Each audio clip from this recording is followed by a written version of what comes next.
Hello Angels!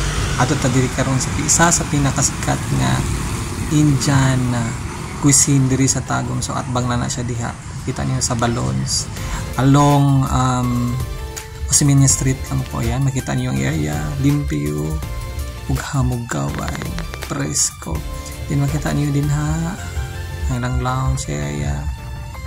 Yung tables and chairs as you can see. Yan, that's my food. That's biryani rather. So sarap na sarap. At saka that one, so gopi, ano daw yan siya, something gopi, something like that. Ayan, ang sarap. Yan, takam na takam ako, kaya ang lakas kong kumain dyan. Tingnan po ninyo.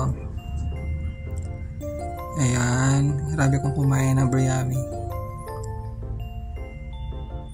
Ayan, yung malalaki na parang kanin, saka yung parang ano siya, parang grilled na chicken.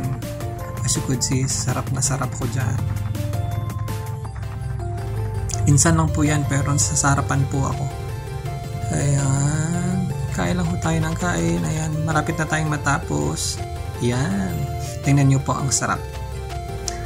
Kaya sa gustong kumain dyan, pumunta lang po kayo sa Indian cuisine yan sa Osmeña Street.